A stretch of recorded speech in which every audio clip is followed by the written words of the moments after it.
Hi! In this video I will show you how to create a very simple game which is a name trainer. Targets are randomly appearing on the screen and you have only 1 second to shoot one with mouse click before it disappears. At the end of the game you get some results.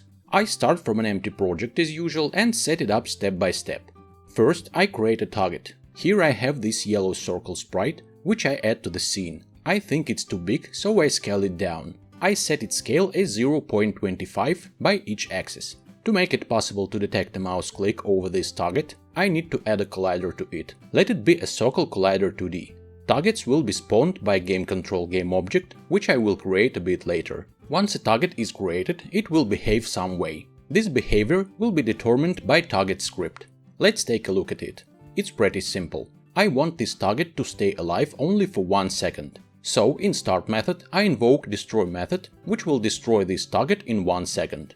On mouse down method is invoked when I click a mouse button over target's collider. When it happens, then some variables in GameControl script are incremented. Score value is incremented by 10 and target's hit is incremented by 1. We will take a closer look at the GameControl script a bit later.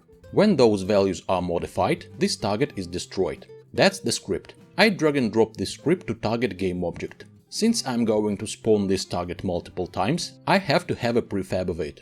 To create a prefab, I just drag and drop this target game object from the hierarchy into project folder. Now I have a target prefab, which I can spawn wherever I want to. Target from hierarchy can be deleted. Okay, the target is ready. Now I create some UI objects, which will provide me useful game information.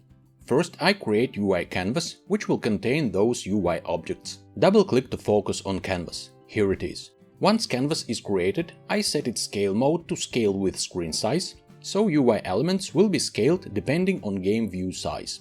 Now, right-click on canvas and create a new UI panel. This panel will be showing some results of the last game I played. I resize it holding Alt key like so and rename it as Results panel. There we go. Now let's fill it with UI elements. Right-click on panel and create new UI text. This will be just a title telling me that this panel is a result panel. I rename it as a results. Anchor it at the center of the panel holding Alt plus Shift keys. I type in results word in the text field. Make font size bigger. Align text at the center and change font color to white. Put it about here.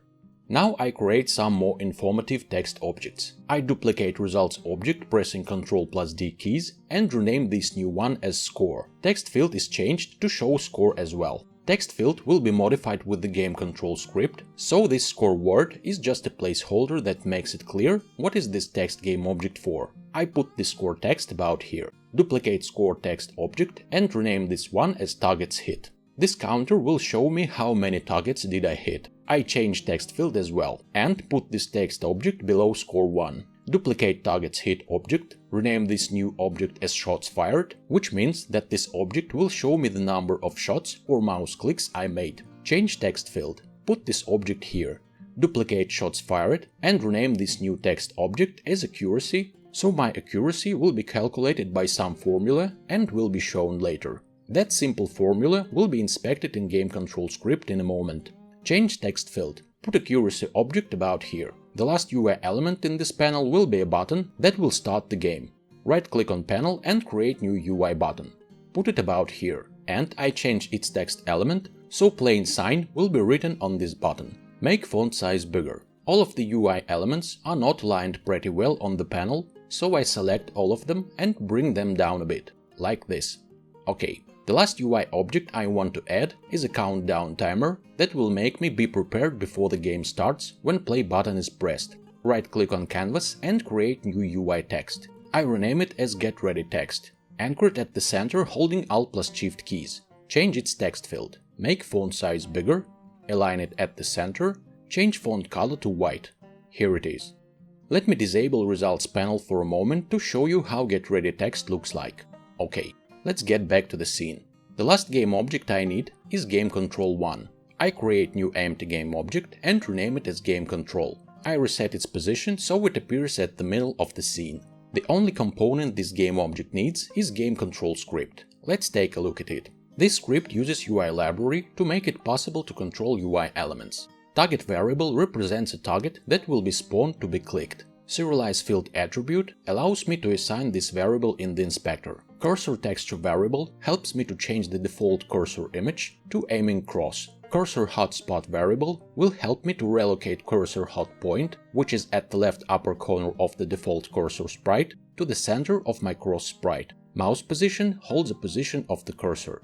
Get ready text, results panel, and all of these text variables will help me to control UI elements. Score, targets hit, shots fired, and accuracy variables will help me to keep and calculate game results. Targets amount will hold the total amount of targets to spawn and hit, and target's random position will be calculated for each target to spawn. In start method, I set cursor hotspot to be in the center of the cross sprite, so click will be detected in the middle of it, and I reset the default cursor image. Disable getReadyText game object so it becomes invisible. Set the total amount of targets to 50 and reset some important variables to 0.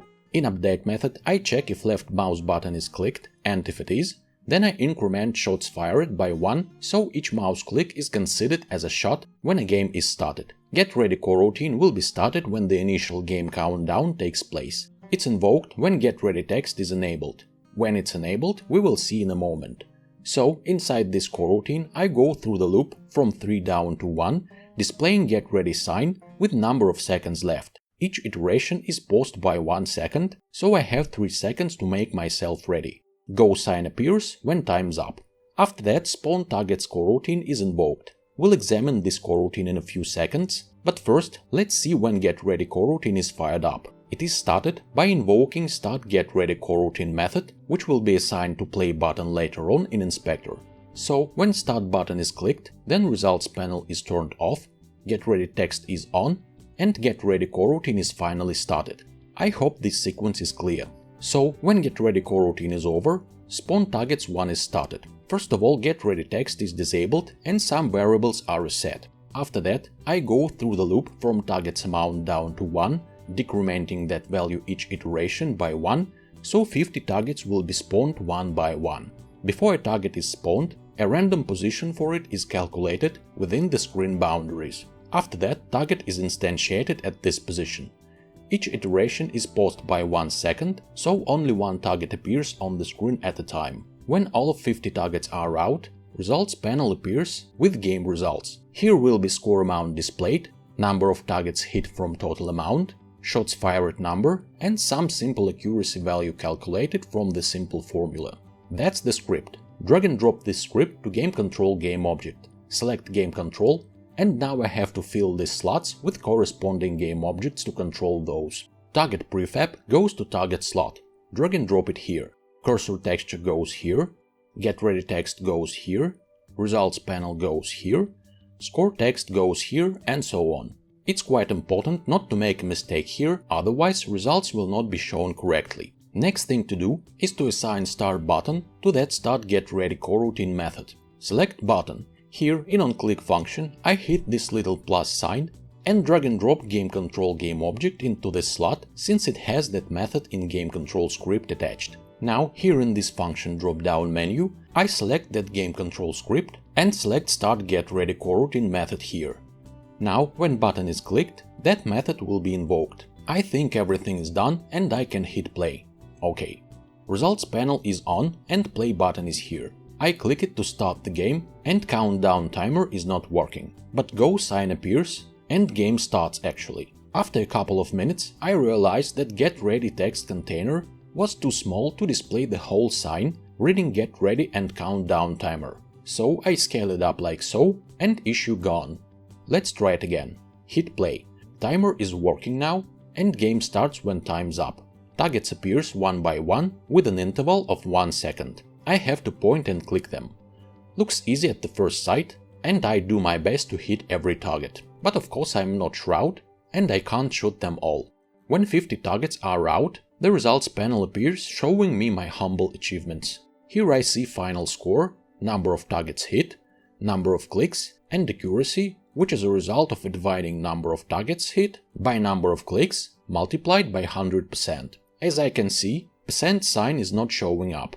I assume that accuracy text container is too small as well as getReady one was. I make it bigger. And, just in case, I make the other text containers bigger as well. Very good. Let's play it again and check out if everything is working correctly. This time I shot all of the targets, but accuracy might be better. The % symbol is here, by the way. Well, hope you liked this tutorial, thank you for watching and see you next time.